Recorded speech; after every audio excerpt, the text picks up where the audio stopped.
Hey, welcome back to term 2 of modern history. We have officially finished with our Germany topic and we are now onto our second topic, which is nationalism in Southeast Asia from 1945 on.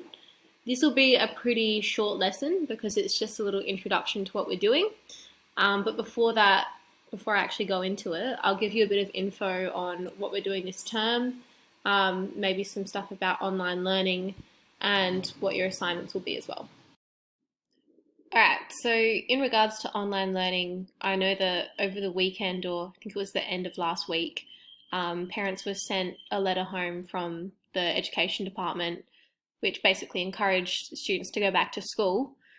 Even if that's the case, I don't know how many of you will actually be returning, and I'm pretty sure that even if most of you do return to school, it won't be on a class-by-class basis. So it'll probably be a while before we're back in our modern history classroom at our regular times, which means that most of this learning for the first couple of weeks will have to take place online. I did ask you at the end of last term how you guys wanted the online learning to be done.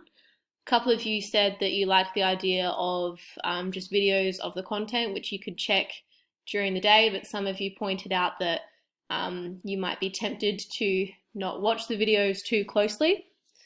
You have also said that you don't mind the Zoom calls, but I know that they can be hard to logistically manage every single day. So I took your feedback on board, and what I'm going to trial out doing for the first week or the first 2 weeks is to do videos of the content like this, just the PowerPoint with the audio, which I'll upload. At the end of the lesson, I'll have a little mini quiz which will take place through Google Classroom, just a few basic questions to make sure that you've watched the lesson and that you actually get the content. Some of the answers are multiple choice, some of them you just have to write a short sentence for. And on Fridays, we'll do Zoom calls. If you do have any questions in the meantime about the content though, obviously you can ask them on the Google Classroom. I'll still be signed in every lesson, checking, making sure that you've done the quizzes and making sure that you're not stuck on anything. So in terms of the work that we're actually doing though, for this term of modern history, our new depth study is nationalism in Southeast Asia. Rather than look at the entire region, we're going to focus on 2 areas in Southeast Asia, which are Vietnam and Cambodia. We'll start off by looking at both of them, and then we'll look specifically at Vietnam and finish up on Cambodia. Just a reminder as well, if you've forgotten the full definition of nationalism, I've got it in the corner here for you there. It's a way of thinking that says that some groups of humans, such as ethnic group, which is relevant here, should be free to rule themselves. Nationalists think that the best way to make this happen is to avoid control or oppression by others, for each group to have their own nation. And this will be very relevant for Vietnam and Cambodia this term. The time frame for this will go a little bit over 10 weeks, so we'll spend the entire term looking at Vietnam and parts of Cambodia, and in the beginning of term 3 we'll finish up on Cambodia. Some of the stuff that we'll be looking at will include the world after 1945, so the next part of this lesson will be looking a little bit at the Cold War. We'll look at the distant histories of Cambodia and Vietnam like we did with Germany. We'll look at French Indochina, which is what happened to these 2 areas when they were colonized by the French. We'll spend a fair bit of time on the Vietnam War, and we'll also look at the Khmer Rouge and the genocide that they committed in Cambodia. For this depth study, you actually have 3 assessments. The first one you'll be very familiar with. It's a source analysis, a lot like what you did last year. It's graded on a scale of 1 to 20. There are just several questions. They start off pretty short. They end with an extended answer question. All of these sources will be based on Vietnam and Cambodia, and you'll get this assignment within the first few weeks of this term. The second task is an empathy task. You actually have to be creative here. Probably it will be a letter writing task for the Vietnam War. That one will be a little bit shorter, about 1,000 words, and you'll be doing that midway through this term.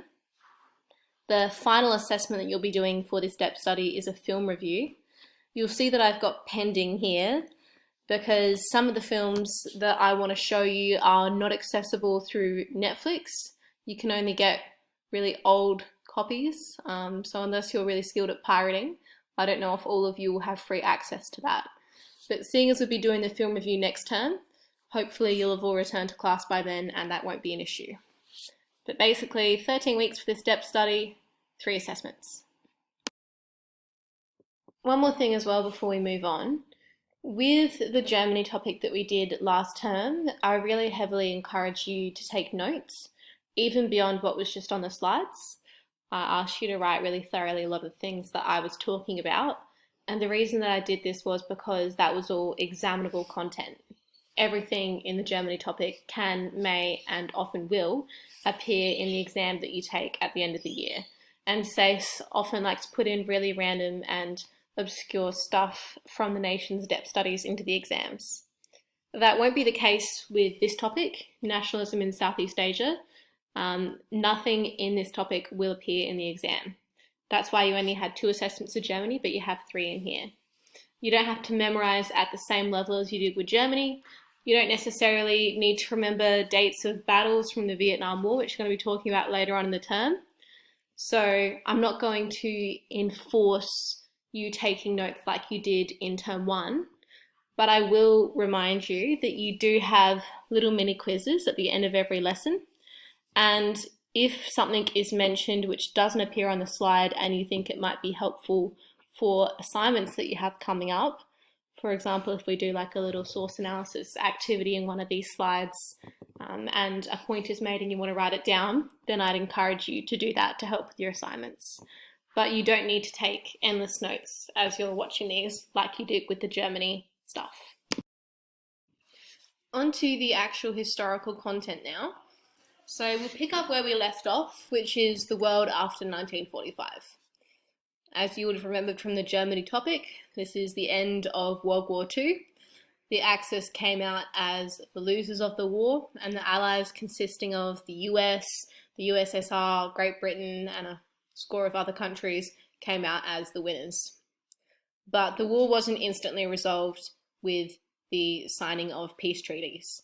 And after the end of the war, specifically in many parts of Europe and East Asia, a lot of countries were really devastated by World War II. Some had suffered huge loss of life, particularly China, massive amounts of emigration, so people decided to pick up and move to other countries, mostly the US, Canada, and Australia.